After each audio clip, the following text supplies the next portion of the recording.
Welcome to GTPL news. నేను దీపికా రాజ్. వార్తల్లో ముందుగా హెడ్లైన్స్ చూద్దాం. ఉధృతమైన ఆర్టీసీ ఉద్యోగుల సమ్మె, శంకర్ గౌడ్ ఆత్మాహుతితో కరీంనగర్లో శాంతి ర్యాలీ, అమరవీరుల స్మారక స్తూపం వద్ద ఆర్టీసీ ఉద్యోగుల నివాళి.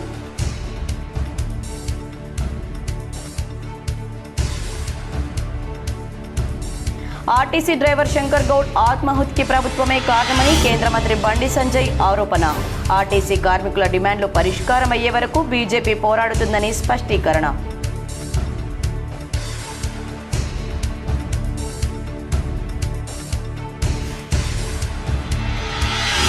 ప్రభుత్వం నిర్లక్ష్యం వల్లనే ఆర్టీసీ డ్రైవర్ ఆత్మాహుతి చేసుకున్నారని మాజీ మంత్రి జీవన్ రెడ్డి ఆరోపణ.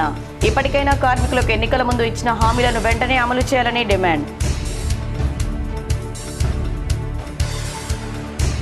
కరీంనగర్ మున్సిపల్ కార్పొరేషన్ కోఆప్షన్ సభ్యులుగా 5గురిని ఎంపిక చేసిన బీజేపీ. రేపు అధికారికంగా ప్రకటించనున్న మున్సిపల్ అధికారులు.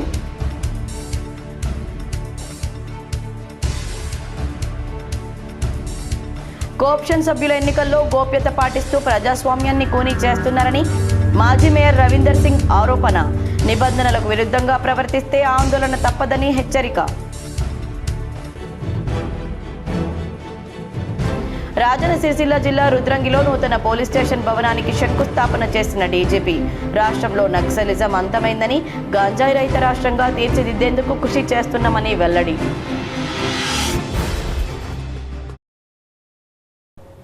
ఆర్టీసీ ఉద్యోగుల సమ్మె ఉత్కంఠ, ఉద్రిక్తత పరిస్థితులకు దారితీసింది. నర్సంపేటలో ఆర్టీసీ డ్రైవర్ శంకర్ గౌడ్ది ఆత్మహత్య కాదని, ప్రభుత్వ హత్యేనని కేంద్ర మంత్రి బండి సంజయ్ ఆరోపించారు. శంకర్ గౌడ్ అంత్యక్రియలకు హాజరైన కేంద్ర మంత్రి బండి సంజయ్ను అడుగడుగునా పోలీసులు అడ్డుకున్నారు. నిరసన ఆందోళనలతో అంతిమయాత్రలో పాల్గొన్న కేంద్ర మంత్రి బండి సంజయ్ ప్రభుత్వ తీరు, పోలీసుల వైఖరిపై మండిపడ్డారు. గత ప్రభుత్వం మాదిరిగానే కాంగ్రెస్ ప్రభుత్వం వ్యవహరిస్తుందని విమర్శించారు. గతంలో సమ్మె చేస్తే బీఆర్ఎస్ ప్రభుత్వం ఎస్మా ప్రయోగించి తనతో పాటు చాలా మందిని జైలుకు పంపిందని తెలిపారు. ఇప్పుడు ఎప్పుడైనా ఆర్టీసీ ఉద్యోగులకు బీజేపీ సంపూర్ణ మద్దతునిస్తుందని తెలిపారు. చర్చలతో కాలయాపన చేయకుండా సమస్యను వెంటనే పరిష్కరించాలని డిమాండ్ చేశారు. కాంగ్రెస్ ఎన్నికల ముందు అధికారంలోకి వస్తే 100 రోజుల్లో మేనిఫెస్టో అమలు చేస్తామన్నారని, 900 రోజులైనా ఆర్టీసీ కార్మికులకు ఇచ్చిన ఒక్క హామీ కూడా నెరవేరలేదని విమర్శించారు. కాంగ్రెస్ అభయహస్తం భస్మాసుర హస్తంలా మారిందని ఆరోపించారు. 39,000 మంది కార్మికులు సమ్మె చేస్తూ ఉండడంతో 10,000 బస్సులు ఆగిపోయాయని, తద్వారా 60 లక్షల మంది ప్రయాణికులు ఇబ్బంది పడుతున్నారని తెలిపారు. మేనిఫెస్టో అమలు చేసే చిత్తశుద్ధి ఉంటే కమిటీలు ఎందుకని ప్రశ్నించారు. కమిటీల పేరుతో కాలయాపన చేయకుండా వెంటనే న్యాయమైన డిమాండ్లను, ఎన్నికల ముందు ఇచ్చిన హామీలను అమలు చేయాలని డిమాండ్ చేశారు. సమస్య పరిష్కారం అయ్యే వరకు పోరాడతామని తెలిపారు. తెలంగాణలో నక్సలిజం అంతమైందని, గంజాయి రహిత రాష్ట్రంగా తీర్చిదిద్దేందుకు కృషి చేస్తున్నామని రాష్ట్ర డీజీపీ శివధర్ రెడ్డి తెలిపారు. ప్రభుత్వ విప్ ఆది శ్రీనివాస్తో కలిసి వేములవాడ నియోజకవర్గంలో డీజీపీ పర్యటించారు. రుద్రంగి మండల కేంద్రంలో 2,50,00,000 రూపాయలతో నిర్మించే పోలీస్ స్టేషన్ నూతన భవన నిర్మాణానికి డీజీపీ శివధర్ రెడ్డి, ప్రభుత్వ విప్ ఆది శ్రీనివాస్ శంకుస్థాపన చేశారు. ఈ కార్యక్రమంలో జిల్లా collector Garima Agarwal, SP Mahesh Bigite, police అధికారులు పాల్గొన్నారు. ఈ సందర్భంగా డీజీపీ శివధర్ రెడ్డి మాట్లాడుతూ, మారుమూల ప్రాంతమైన రుద్రంగిలో పోలీస్ స్టేషన్ భవన నిర్మాణానికి తాను రావడం ఆనందంగా ఉందని తెలిపారు. తెలంగాణ రాష్ట్రంలో నక్సలిజం అంతమైందని, ప్రస్తుతం గంజాయి రాష్ట్రంగా ఏర్పాటు చేయడానికి కృషి చేస్తున్నామని తెలిపారు. గంజాయి అమ్మే వాళ్లపై ఉక్కుపాదం మోపుతున్నామని అన్నారు. ప్రసిద్ధ పుణ్యక్షేత్రమైన వేములవాడలో ట్రాఫిక్ పోలీస్ స్టేషన్ మంజూరైందని, సిబ్బంది నియామకం కావాల్సి ఉందని తెలిపారు. అలాగే మహిళా పోలీస్ స్టేషన్ ఏర్పాటు చేయడానికి రాష్ట్ర ప్రభుత్వానికి నివేదిక ఇస్తామన్నారు. రోడ్డుపై ప్రయాణించే ప్రతి ఒక్కరూ విధిగా హెల్మెట్ ధరించాలని, కారులో ప్రయాణించే వారు సీట్ బెల్ట్ పెట్టుకోవాలని సూచించారు. మనం రావాలి వాళ్ళది ఫస్ట్ పెరగాలి పోలీసింగ్ పైన. సో దానికోసం అని చెప్పి ఇంకా ప్రజల మధ్యలో ఉన్నట్టుగా క్రైమ్ ని కంట్రోల్ చేసేటట్టుగా ఎక్కువ ప్రివెన్షన్ మీద కాన్సన్ట్రేషన్ చేసుకుంటా మనం పోలీసింగ్ చేస్తున్నాము. ఇంకా బాగా చేయబోతున్నాం. అట్లాగే దాంట్లో భాగంగానే మనం చూస్తున్నాం, మనం ఈగల్ పెట్టినాం, elite action force for drug law enforcement అని చెప్పి. ఈగల్ ఫోర్స్ మెయిన్ ఉద్దేశం ఏంటంటే గ్రామాల్లో బాగా గంజాయి పెరుగుతుంది, కొంచెం మారుమూల ప్రాంతాలు ఇట్లాంటి గుట్టకొండ ప్రాంతాలు కొంత గంజాయి పెరుగుతున్నది, ఇట్లాంటి కంట్రోల్ చేయాలనే ఉద్దేశంతో పెట్టినాము. దానికి స్ట్రాంగ్ పవర్స్ ఇచ్చినాము. ఒక డీజీ ర్యాంక్ ఆఫీసర్ని పెట్టినాము, చాలా ఫోర్స్ ఇచ్చినాము. వాళ్ళకి కావాల్సినటువంటి సరంజామా, కావాల్సినటువంటి కార్లు గిర్లు లాంటివి ఎక్విప్మెంట్ అంతా కూడా ప్రొవైడ్ చేసినాం. అట్లనే సైబర్ సెక్యూరిటీ బ్యూరో కూడా పెట్టినాం. సైబర్ సెక్యూరిటీ బ్యూరో కూడా ఓన్లీ పట్టణాల వరకే పరిమితం కాలేదు, సైబర్ క్రైమ్ గ్రామాల్లో కూడా వచ్చేసింది సైబర్ క్రైమ్ అనేది. సో దానికోసం అని చెప్పి కంట్రోల్ చేయడానికి అని చెప్పి సైబర్ సెక్యూరిటీ బ్యూరో పెట్టినాం. దాంతో చాలా కంట్రోల్ అయింది మన స్టేట్లో. ఇన్ఫాక్ట్ దేశం అంతా కూడా cyber crime విరిగిపోతుంటే last 1 year 2 years లో తగ్గింది. రికవరీ కూడా బాగుంది. సైబర్ క్రైమ్లో మనం ఫిజికల్ క్రైమ్ కంటే కూడా ఎక్కువ సొత్తు సైబర్ క్రైమ్లో పోతున్నది. సో సైబర్ క్రైమ్లో కూడా పోతున్నటువంటి సొత్తును రికవర్ చేయడంలో కూడా చాలా ముందున్నాం, మనం కంట్రీలోనే ముందున్నాం మనం. సో ఇవన్నీ కూడా ప్రజలలో ఒక విశ్వాసాన్ని పెంచే ప్రయత్నాలు అన్నమాట పోలీసింగ్ చేస్తుంది. మాజీ మంత్రి జీవన్ రెడ్డి తీరు ఏ ఎండకు ఆ గొడుగు పట్టేలా ఉందని ప్రభుత్వ విప్ వేములవాడ ఎమ్మెల్యే ఆది శ్రీనివాస్ విమర్శించారు. కేసీఆర్ మెప్పు కోసమే కాంగ్రెస్ ను విమర్శిస్తున్నారని ఆరోపించారు. సిరిసిల్ల కాంగ్రెస్ పార్టీ కార్యాలయంలో డీసీసీ అధ్యక్షులు సంగీతం శ్రీనివాస్తో కలిసి ఆది శ్రీనివాస్ మీడియాతో మాట్లాడుతూ జీవన్ రెడ్డి మాటలు చూస్తే నవ్వాలో ఏడవాలో అర్థం కావడం లేదన్నారు. మొన్నటి వరకు కాళేశ్వరం ప్రాజెక్టు విషయంలో కేసీఆర్ను విమర్శించిన జీవన్ రెడ్డి పార్టీ మారగానే ప్రాజెక్టును మెచ్చుకుంటూ కాంగ్రెస్ను విమర్శించడం అర్థరహితమన్నారు. ప్రాజెక్టు గురించి గొప్పగా చెప్పే జీవన్ రెడ్డి ఎన్ని టీఎంసీల నీళ్లు ఇచ్చారో లెక్కలు ఎందుకు చెప్పడం లేదని ప్రశ్నించారు. కాళేశ్వరం ప్రాజెక్టుపై పీసీ ఘోష్ కమిటీ నివేదికపై హైకోర్టు ఇచ్చిన తీర్పును వక్రీకరించి అబద్ధాలు చెబుతున్నారని ఆరోపించారు. హైకోర్టు ఎక్కడా కూడా పీసీ ఘోష్ కమిషన్ను తప్పు పట్టలేదని, సాంకేతిక కారణాలు మాత్రమే చూపిందని చెప్పారు. సిబిఐ విచారణకు ముఖ్యమంత్రి రేవంత్ రెడ్డి ఆదేశిస్తే కేటీఆర్, హరీష్ రావు ఢిల్లీ వెళ్లి బీజేపీ పెద్దలను కలుస్తూ వస్తున్నారని ఆరోపించారు. సిబిఐ విచారణకు హైకోర్టు తీర్పు ఇలాంటి అడ్డం కాదని స్పష్టం చేశారు. తుమ్మిడిహెట్టి వద్ద నూతన ప్రాజెక్టు నిర్మాణం చేపడతామని తెలిపారు. వారంటే గౌరవంతో చెప్తున్నాం, కానీ ఈ విధంగా ఆడిపోసుకున్నటువంటి మాటలు, ప్రజా పాలన అందిస్తున్నటువంటి ఈరోజు సంక్షేమం ఆగిందంటున్నాడు, అభివృద్ధి ఆగిందంటున్నాడు. సంక్షేమం ఓవైపు అంటే వారి మాటలలో రేవంత్ రెడ్డి గారి సర్కార్ అభివృద్ధి ఒక కన్ను, సంక్షేమం మరో కన్ను, రెండు కళ్ళలాగా ఈ రాష్ట్రాన్ని అప్పులకుప్ప రాష్ట్రంగా మార్చిపోయిన కేసీఆర్ రూపంలో ఇచ్చినటువంటి నష్టాన్ని, అప్పును కూడా ఇప్పుడు బాధను దిగమింగి ఈరోజు ఇన్ని కార్యక్రమం చేసుకుంటూ రెండు సమాంతరంగా పనులెత్తించే ప్రయత్నం చేస్తుంటే జీవన్ రెడ్డి గారిని సూటిగా అడుగుతున్నాం. 2014 75,000 కోట్ల అప్పుతో 16,000 కోట్ల నిల్వతో ఏటా 6,000 కోట్ల వడ్డీ కట్టుకోమని చెప్పింది శ్రీమతి సోనియా గారు తెలంగాణ ఇచ్చిన రోజు. ఆ తర్వాత 10 ఏళ్ల తర్వాత 8 లక్షల కోట్ల అప్పుతో ఏటా 6,000 కోట్లు కట్టే వడ్డీ, నెలకు 6,000 కోట్ల వడ్డీ పరిస్థితికి వచ్చేటువంటి బీఆర్ఎస్ ప్రభుత్వం మంచి ప్రభుత్వం అయిందని అడుగుతా ఉన్నాం. ఆర్టీసీ సమ్మె రాష్ట్రంలో చిచ్చు రేపుతోంది. కార్మికుల బలిదానాలు జిల్లాను వణికిస్తున్నాయి. ఒకవైపు డ్రైవర్ల ఆత్మహత్యలు, మరోవైపు ప్రభుత్వ కఠిన వైఖరితో పరిస్థితులు నిప్పు కణికల్లా మారాయి. ర్యాలీలో పాల్గొన్న ఆర్టీసీ ఉద్యోగులతో పాటు బీజేపీకి చెందిన నగర మేయర్ కొలగాని శ్రీనివాస్తో పాటు వందలాది మంది ఆర్టీసీ ఉద్యోగులు పాల్గొన్నారు. తెలంగాణ అమరవీరుల స్మారక స్థూపం వద్ద ఆత్మాహుతి చేసుకున్న శంకర్ గౌడ్కు నివాళి అర్పించారు. శంకర్ గౌడ్ ఆత్మహత్యకు ప్రభుత్వమే బాధ్యత వహించాలని డిమాండ్ చేశారు. మరొకరు ఆత్మ బలిదానం చేసుకోకుండా ప్రభుత్వం వెంటనే సమస్య పరిష్కరించి సమ్మెను విరమింపచేయాలని కోరారు. ఓవైపు సమ్మె జరుగుతుంటే మరోవైపు అద్దె బస్సులతో పాటు ఎలక్ట్రికల్ బస్సులు యథావిధిగా నడుస్తున్నాయి. ఆర్టీసీ యాజమాన్యం తాత్కాలికంగా డ్రైవర్, కండక్టర్లను నియమించి 50% పైగా బస్సులు నడిపిస్తోంది. ఉమ్మడి కరీంనగర్ జిల్లాలో 11 డిపోల్లో 980 బస్సులు ఉండగా 550 బస్సులు నడుపుతున్నట్లు ఆర్టీసీ అధికారులు ప్రకటించారు. ఆర్టీసీ సమ్మె, ఉద్యోగుల ఆందోళన సర్వత్రా ఆందోళనకు గురి చేస్తోంది. కరీంనగర్లో శ్రీ సత్యసాయి ఆరాధన మహోత్సవాన్ని ఘనంగా నిర్వహించారు. శ్రీ సత్యసాయి సేవా సంస్థలు స్వామివారి ఆరాధన పర్వదిన సందర్భంగా పలు సేవా కార్యక్రమాలు నిర్వహించారు. ఓంకార సుప్రభాత, నగర సంకీర్తన, స్పందన, వృద్ధాశ్రమంలో అల్పాహార పంపిణీ, హనుమాన్ టెంపుల్లో నారాయణ సేవ నిర్వహించారు. సాయంత్రం వేద పఠనం, అష్టోత్తర శతనామావళి, ఆధ్యాత్మిక ప్రసంగం, హారతి, ప్రసాద వితరణ చేశారు. ఆధ్యాత్మిక సేవా కార్యక్రమాల్లో సత్యసాయి సేవా సంస్థ ప్రతినిధులు పాల్గొన్నారు. ఆర్టీసీ కార్మికులు రోడ్డెక్కారు. డ్రైవర్ ఆత్మహత్యకు పాల్పడడం ప్రభుత్వ నిర్లక్ష్యానికి నిదర్శనమని మాజీ మంత్రి బీఆర్ఎస్ ప్రధాన కార్యదర్శి జీవన్ రెడ్డి విమర్శించారు. జగిత్యాలలో ఆర్టీసీ కార్మికుల సమ్మెకు సంఘీభావంగా డిపో ముందు ఆర్టీసీ ఉద్యోగులతో కలిసి జీవన్ రెడ్డి ధర్నా చేశారు. గత ప్రభుత్వం ఆర్టీసీని ప్రభుత్వంలో విలీనం చేయాలని చర్చించడం జరిగిందని, గతంలో ఆర్టీసీ విలీన ప్రతిపాదన శాసనసభలో శాసన మండలిలో ఏకగ్రీవ ఆమోదం తెలపడం జరిగిందన్నారు. గతంలో ఉద్యమ బలోపేతం గురించి ప్రధాన పాత్ర పోషించింది ఆర్టీసీ కార్మికులని, ఈ ప్రభుత్వం ఆర్టీసీ సమస్యలపైన ఎందుకు జాప్యం చేస్తుందని ప్రశ్నించారు. ఆర్టీసీ ప్రభుత్వ రంగ సంస్థ అని, దాన్ని బలోపేతం చేసుకోవాలన్నారు. ఆర్టీసీని ప్రైవేటీకరణ చేయడమే ప్రభుత్వ లక్ష్యమని మంత్రి పొన్నం ప్రభాకర్ అందుకు బాధ్యుడని ఆరోపించారు. జీతభత్యాల సవరణ రాజ్యాంగం కల్పించిన హక్కని ఎలక్ట్రిక్ బస్సులు ఆర్టీసీ సంస్థకి ఇచ్చినట్లయితే ఉద్యోగ అవకాశాలు పెరుగుతాయని తెలిపారు. ఆర్టీసీ కార్మికుల ఆత్మ బలిదానాలతో సమస్యలు పరిష్కారం కాదని, ఓపికతో సమస్యలు పరిష్కరించుకోవాలని సూచించారు. సమస్యల పరిష్కారానికి ఆర్టీసీ ఉద్యోగులతో కలిసి తాము పోరాడతామని తెలిపారు. కాబట్టి యూనియన్ ప్రభుత్వం కూడా చేయవలసిన ఆవశ్యకత ఉన్నది. ఇవన్నీ కూడా అమలు చేయాలి. ఇవాళ సాయంత్రం చర్చ కానీ దాన్ని ఇవాళ పరిష్కారానికి ఫలితం ఇవాళ మన డిమాండ్స్ ఇదే కోరికే కాదు, మన హక్కులు అని చెప్పండి. మన హక్కుల సాధనకి ఇవన్నీ ఇవాళ పరిష్కరించబడి వీళ్ళ సమ్మె ఈరోజు విరమింపజేయబడే విధంగా ప్రభుత్వ ప్రకటన వెలువడాలని చెప్పని నేను డిమాండ్ చేస్తున్నా. ఆ శంకర్ గౌడ్ గారి యొక్క ఆత్మకు శాంతి చేకూరాలి. వారి కుటుంబానికి ప్రగాఢ సానుభూతి వ్యక్తం చేస్తున్నాను నేను. ఇటువంటి పరిణామాలు మరి భవిష్యత్తులో కాకూడదు. అందరం కూడా సమయం పాటిద్దాము, ఆత్మస్థైర్యంతో ముందుకు పోదాము. ఇలా మన డిమాండ్ల సాధనకు ఏదైతే ఉందో యావత్ తెలంగాణ సమాజం మీకు తోడు. పొట్టి శ్రీరాములు తెలుగు విశ్వవిద్యాలయంలో జ్యోతిర్వాస్తు పట్టా పొందిన విద్యార్థిని తహసీల్దార్ సన్మానం చేశారు.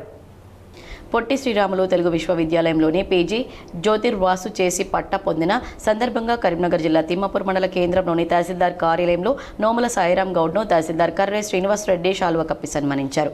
కరీంనగర్ జిల్లా తిమ్మాపూర్ మండలం కొత్తపల్లి గ్రామానికి చెందిన నోముల సుజాత శ్రీనివాస్ గౌడ్ కుమారుడు నోముల సాయిరాం గౌడ్ హైదరాబాద్లో ప్రైవేట్ ఇంజనీరింగ్ కళాశాలలో బీటెక్ సివిల్ ఇంజనీర్ పూర్తి చేసి పొట్టి శ్రీరాములు తెలుగు విశ్వవిద్యాలయంలో గత 2 సంవత్సరాలుగా పీజీ జ్యోతిర్వాస్తు చేసి అనంతరం విశ్వవిద్యాలయం ప్రొఫెసర్ కోట్ల హనుమంతరావు చేతుల మీద సర్టిఫికెట్ అందుకున్నారు. సాయిరాం గౌడ్ మాట్లాడుతూ గత 3 సంవత్సరాలుగా నూతన గృహాలకు ప్లాన్లు, పర్మిషన్లు, సర్వేలు కొనసాగిస్తూ జ్యోతిర్వాస్తును పూర్తి చేశారు. నోముల సాయిరాం గౌడ్, మా గ్రామం వచ్చేసి కొత్తపల్లి, తిమ్మాపూర్ నుండి కర్నూలు డిస్టిక్.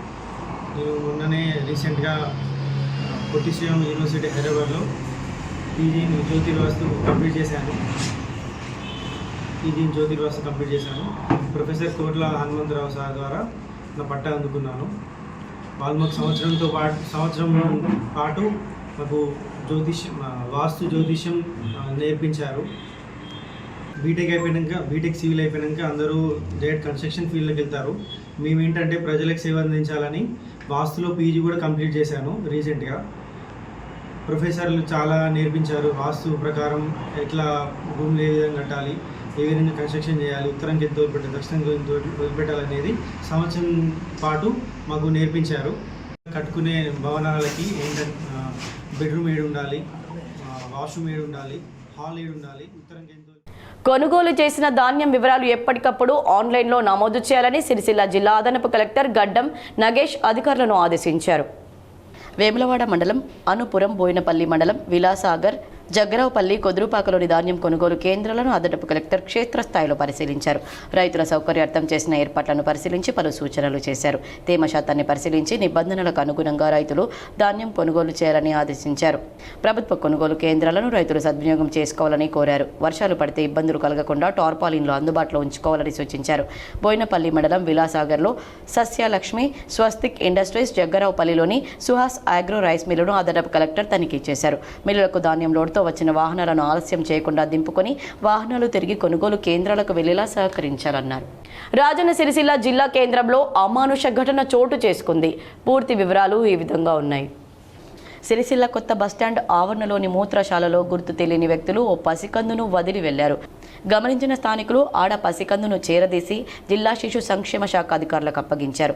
అధికారులు పాపను సురక్షితంగా రక్షించి మెరుగైన వైద్య పరీక్షల నిమిత్తం సిరిసిల్ల ఏరియా ఆసుపత్రికి తరలించారు. ప్రస్తుతం పాపకు చికిత్స అందిస్తున్నామని, ఆరోగ్యం నిలకడగానే ఉందని వైద్యులు వెల్లడించారు. పసికందును అక్కడ వదిలి వెళ్లిన గుర్తు తెలియని వ్యక్తుల కోసం ఆరా తీస్తున్నారు. సాయంత్రంలో సిరిసిల్ల కొత్త బస్టాండ్లో ఉన్నటువంటి వాష్రూమ్లో ఒక చిన్న పాపని వదిలేయడం జరిగింది.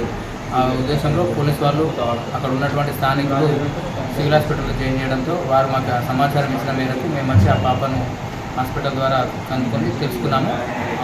పాప ఆరోగ్యంగా ఉంది. ప్లస్ ఇప్పటి నుంచి ఆ పాప ఆరోగ్యం.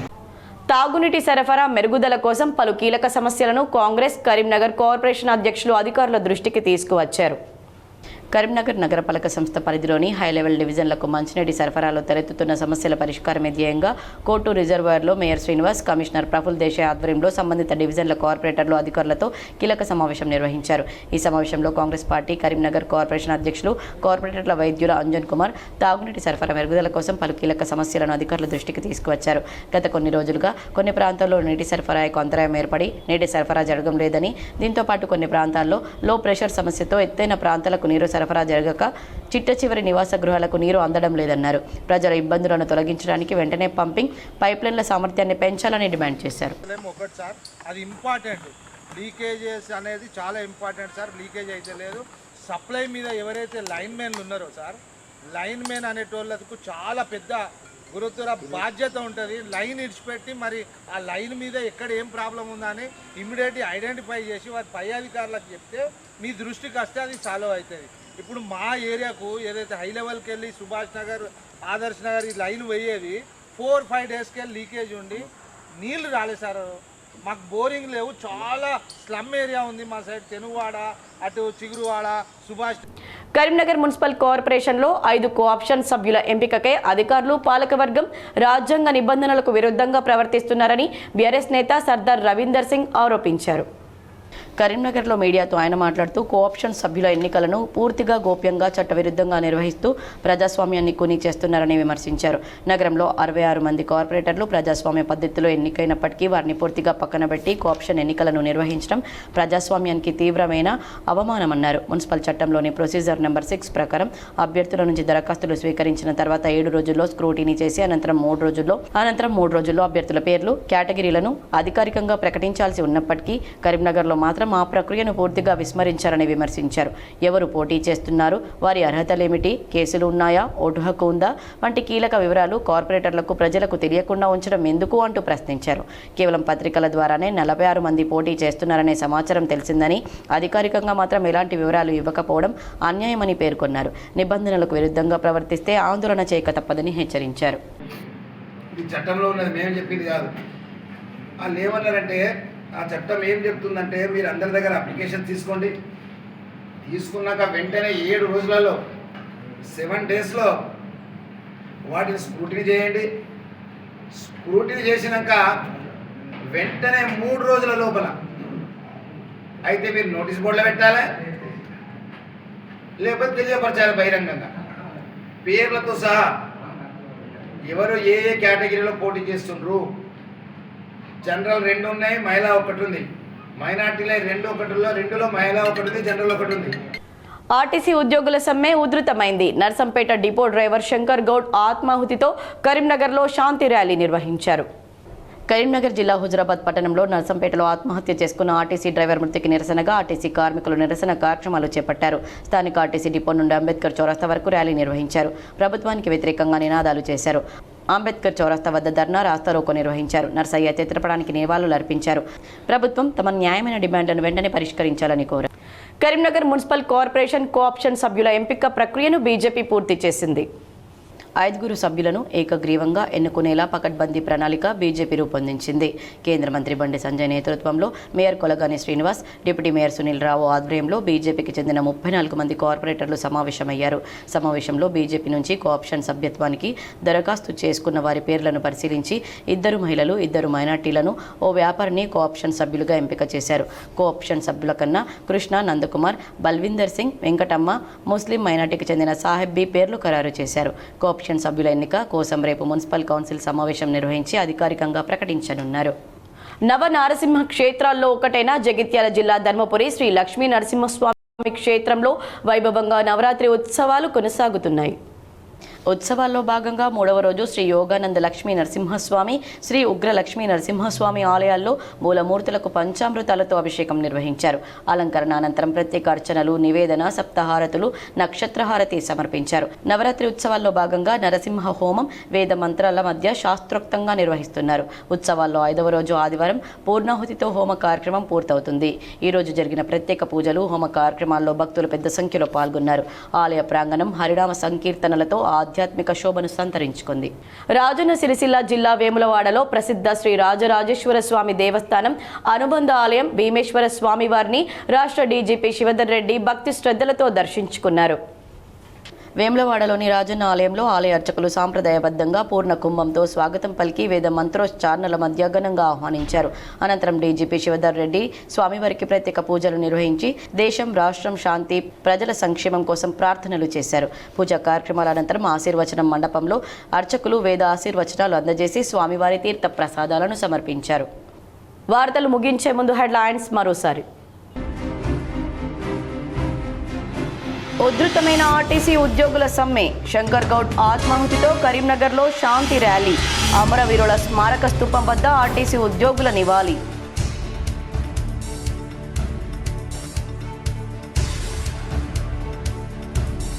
ఆర్టీసీ డ్రైవర్ శంకర్ గౌడ్ ఆత్మాహుతికి ప్రభుత్వమే కారణమని కేంద్ర మంత్రి బండి సంజయ్ ఆరోపణ. ఆర్టీసీ కార్మికుల డిమాండ్లు పరిష్కారం అయ్యే వరకు బీజేపీ పోరాడుతుందని స్పష్టీకరణ.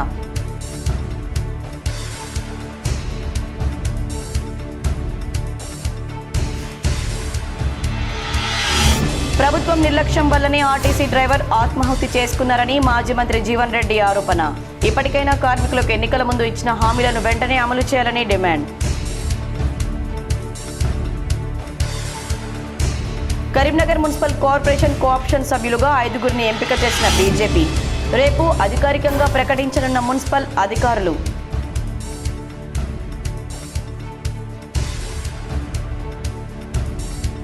కోఆప్షన్ సభ్యుల ఎన్నికల్లో గోప్యత పాటిస్తూ ప్రజాస్వామ్యాన్ని కూనీ చేస్తున్నారని మాజీ మేయర్ రవీందర్ సింగ్ ఆరోపణ.